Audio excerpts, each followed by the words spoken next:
At my September 2022 court appearance, and the reason all video evidence was transferred to my possessions from Muscalaw, because once I sent them all the fraud, all the court fraud, they started ignoring me. So, and that was all happened around the same time. In open court under oath, Nicholas Crampert, the state attorney, said, "I have video evidence of Mr. Macker committing the crime of fleeing." That was a bold-faced lie under oath. I am working on getting those transcripts. I ordered them, but somehow they sent me the wrong ones, which I'm not surprised with anything with Volusia County at this point. But please watch this video, share this video. It's very important. Subscribe to the channel. We need to bring these people down. They are criminals, and they are doing this to innocent people each and every freaking day. All right? Thank you. Adam January 5th. Who else do you have? Adam Macker is present, 2021. Did his attorney not show up? He doesn't have one, Judge. Oh, that's right. And he's indicated he's going to hire another attorney. Time's up, because he's already been through too many attorneys. So Adam Macker, No, I don't think so. We just email it to me. 102-073.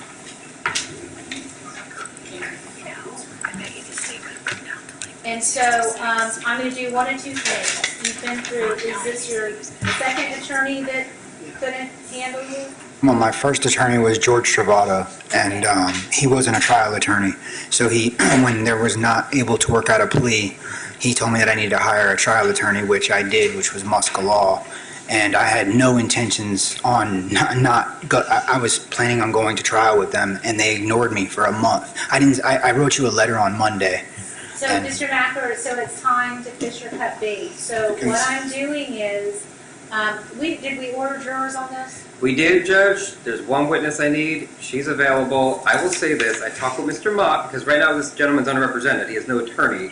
And I talked with Mr. Mott just because he was available and asked, if you want to talk to Mr. Macker, if you're appointed, if you're not. I've reviewed the case thoroughly. I've talked with the arresting deputy, Miss Naylor.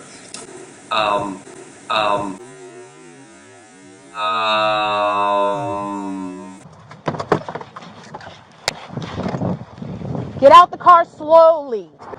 I thought it was 129. I'm sorry. That's all right. We just, and you not looking like a cop car. We Right. drove right past. You not looking like a cop car. We Right. drove right past. On me, and when you did, and it like freaked me out. And I even said, my dad has the video. Being pressured from dark force to be here. This person doesn't even want this. They're being used to torment you. He saw my lights, but I don't have a light bar, so he didn't think I was the police. He didn't think I was the police. And it freaked me out just because you were unmarked, because I was afraid that if you weren't who you said you were, that my daughter would be in danger. That's why I came straight home. That's a God's honest truth. My daughter would be in danger. That's why I came straight home. That's a God's honest truth. This whole thing that's against me is going to come to light now, I believe, because of it. I've reviewed the case thoroughly. Y'all could have called 911. Okay, well, this is what we have right now, okay? Just so you understand the full gravity of your situation. You're getting a buttload of tickets. We're going about the speed limit because of what happened. You're going to jail today. He wasn't speeding recklessly like that. He's lucky if my sergeant doesn't make me charge him with child abuse. You understand what I'm saying? Like, I gotta try my best to even everything out. I can't do that. Jail today for fleeing, and you might even have some like neglect charges too, because you had a 14-year-old in the car. I don't want that to happen, but look at the situation you just put your daughter in. When y'all could have called 911. I've reviewed the case thoroughly. So here's what my concern was. And Mr. Macker, I want to be real honest with you, because I had ordered an evaluation. And I want to thank you. You're very cooperative with Dr. Davis. And so on cases, the cases that I find are oftentimes the most difficult cases is when I have, and you can disagree with me. I want you to understand I won't be mad at you if you disagree with me. But what happens in cases where somebody has a possible delusional disorder, one, they don't think they have it. Of course. And then, and two, it can interfere with the ability of a really good lawyer trying to explain to you how to move forward with your case, how to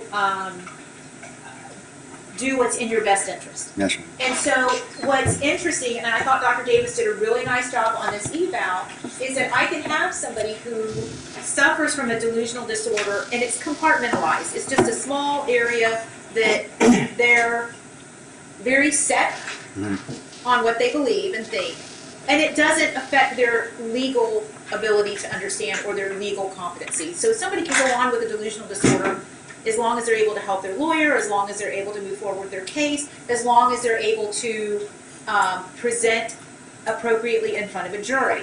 And so my worry about you was that when I talked to you a couple of times, that I felt that the delusional issues were getting in the way of your relationship with your lawyer.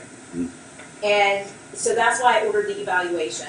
So Mr. Pitts, let me ask you this, to the best of your ability. If you feel like you can't respond, I'll respect that. Are you able to work with Mr. Macker in a meaningful way, or are the issues that I have impairing your ability to appropriately represent him? As long as you're able to work with him. Now, I will tell you that Dr. Davis picked up some of the issues that I was concerned about, but ultimately determined that he believed him to be legally competent. I think he's very bright. I think he knows his case inside and out. He knows his case inside and out. So let me ask you this, Mr. Pitts. As long as he's getting some treatment and you feel that you're able to move forward and work with him in a meaningful fashion, then I feel comfortable, based upon Dr. Davis's report, making some findings on the record that he is legally competent at this point in time to proceed.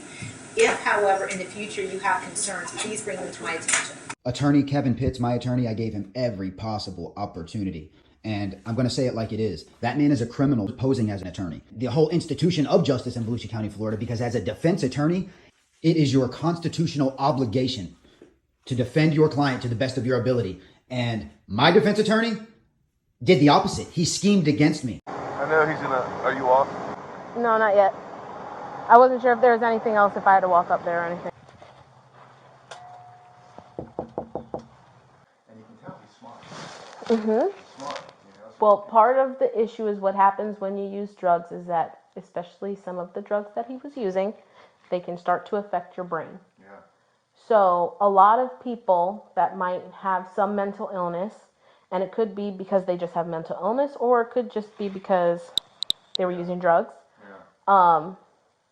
they dive into religion. Yeah, it's a common theme. Yeah. Okay?